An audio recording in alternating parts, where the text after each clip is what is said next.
Good afternoon and namaste to all of you. And first of all, I would like to, I'm grateful to the organizing committee for providing this opportunity to share some of my knowledge in the wind energy resource assessment in case of Nepal. And I am Mukesh Kagere and my colleague Mr. Dev Kumar Sar combinedly going to present this presentation, and we are from the Nepal Academy of Science and Technology, NAST, and this is the Government Research Institute under the Ministry of Science and Technology. Before entering into my presentation, first of all I would like to show the outline of this presentation, and this includes the wind energy in past in case of Nepal, and the what NAST, that means our organization is going to do in the wind energy sector, and wind energy assessment practice in Nepal. Similarly, the advancement, how we are coming from the past to the future in the wind energy assessment case, and I will conclude my presentation. And if we see the wind energy history in Nepal, it seems to be from the decades of ago. Means Department of Hydrology and Meteorology and other organizations are measuring the wind data for their different purposes in the different timeline series, and this is the timeline series for the wind power development in Nepal. And in 1989, 10 kilowatt wind turbines were installed in the Kagyani by NEA and the Creswell Engineering with the help of Creswell Engineering. What the result of this Kagyani is the failure after the 3 months. This is one of the black events in the wind power development history in Nepal, because in comparison to the other energy sectors like hydro, like other biomass and solar, wind energy is backward till the date. This is one of the major reasons for this. And in 1992, an evaluation of this Kagyani project has been done by Dangiri consultant. And the major outcome of this evaluation is to find out the major problems and provide some recommendations how to develop the wind energy sector in Nepal. And in 1996, Alternative Energy Promotion Center was established with the main aim to support the renewable energy technology, not only wind energy sector, wind energy technologies, and its main focus on the renewable energy technologies. And after that, the country has planned the 10th 5-year plan, and in this period, the major events which are occurred in this period are the wind data collections and small wind turbines installations of the 200 watt, 400 watt, like on, and wind pumping demonstration type projects, and some initiation by private investors. And the major outcome during this period is the SOERA report, which is commonly known as the milestone in the wind energy and solar energy sector in case of the Nepal. And we have just completed this interim plan, and in interim plan, government has targeted to develop the 20 megawatt wind farm in Nepal. What are the major problems which has not achieved because of these problems? Because energy assessment in the country has not been done in detail, and where and how much wind is available around the country is not known. And similarly, what will be the grid integration impact in the country that has not been done in this interim plan? These are some problems associated with this wind energy sector in case of Nepal. And I would like to share some of the areas which my organizations is doing. NAST, which was previously called RONAST, and established in 1982. And the major objectives of this task is for the advancement of science and technology, for all-round development of the nation, and preservation and further modernizations of indigenous technologies, and promotion of research in science and technology, and identification and facilitation of appropriate technology transfer. And the major thematic areas and working areas of the NAST are like that. And we mainly focus on the alternative energy in the solar, bioenergy, and wind energy sector. I basically cover the what we are doing in the wind energy sector here. We, in collaboration with the NEDO, this is one of the organizations from Japan, and we have started one project for the wind mapping for a particular area in Bhutan district just a year ago. And the major objective of this project is to assess the wind speed and prepare wind map, which can be helpful for the installation of wind farm in the Churi range, which is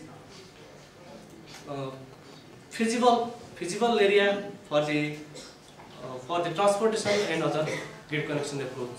So this is the main objective of this project, and the specific objective of this project are like that. I will not go in details.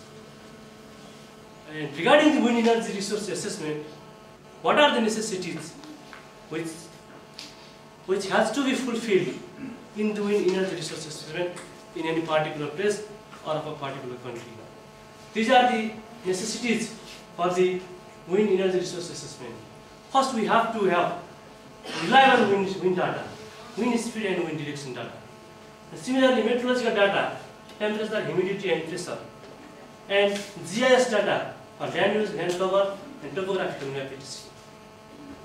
Similarly, high resolution wind sensing map and global atmospheric database. These are the required data for the wind energy resource assessment for a particular area or a particular country. And this is the characteristics of the wind, means what scale to what scale which have to measure the wind data. It depends on the type of the applications. And regarding the wind data, means for the wind resource assessment, the first thing is the reliable wind data must we have.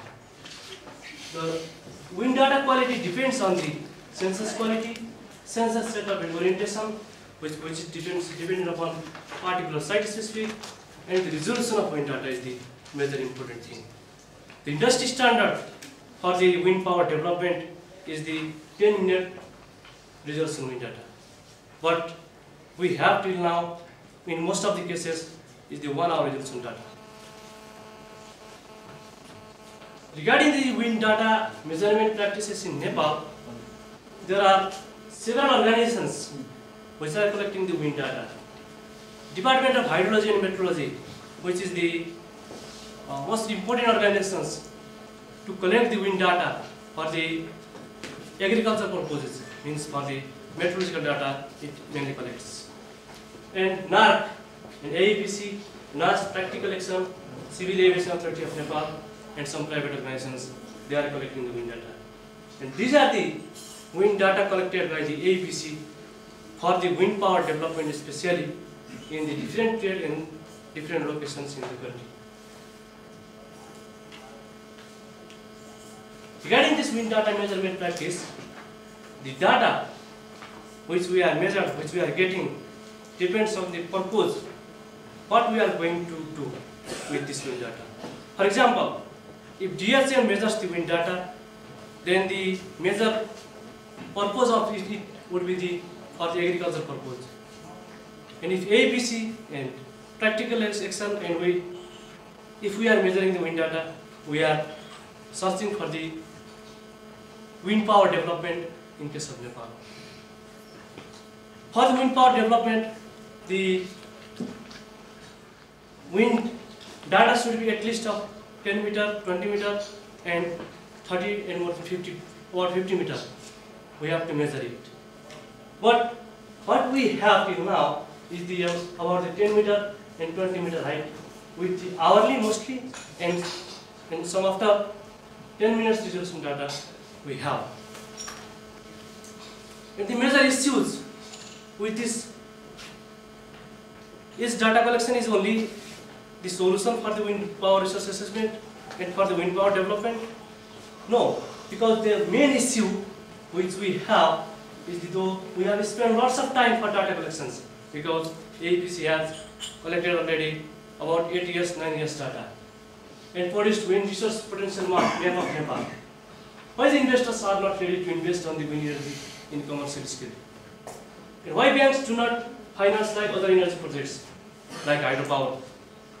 In hydropower, banks are very ready to invest in the hydropower sector. But why they are not supporting the wind power development?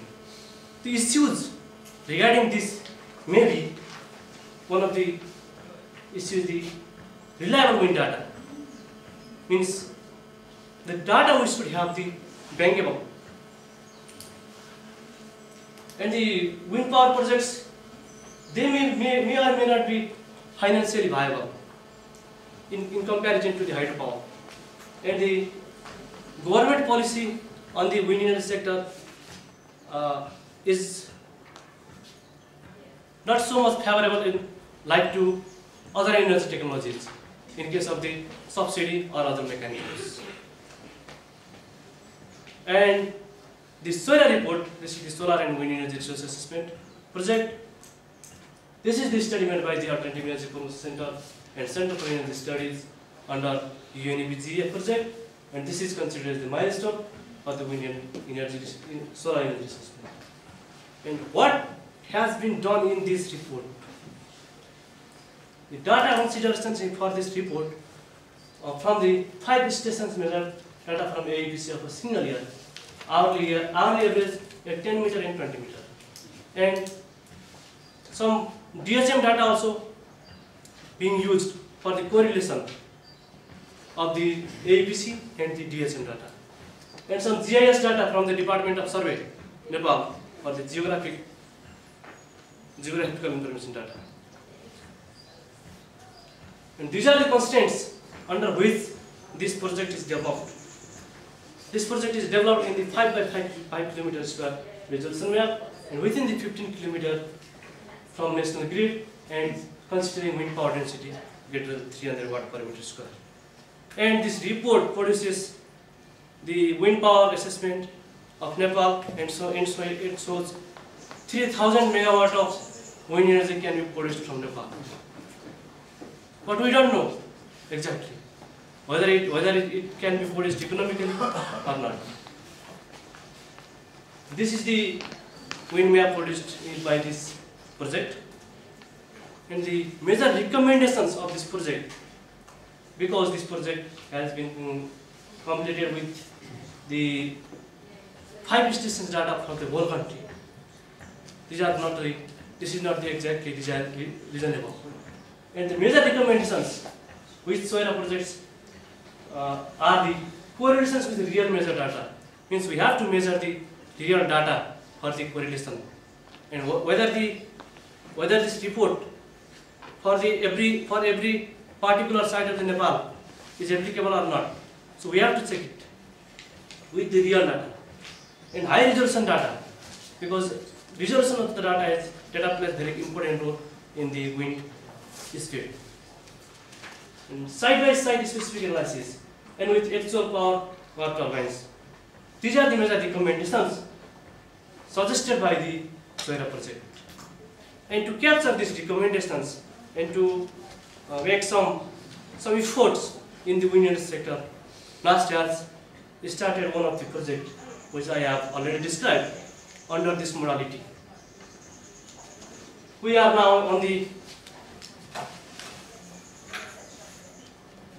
we installed one Met Tower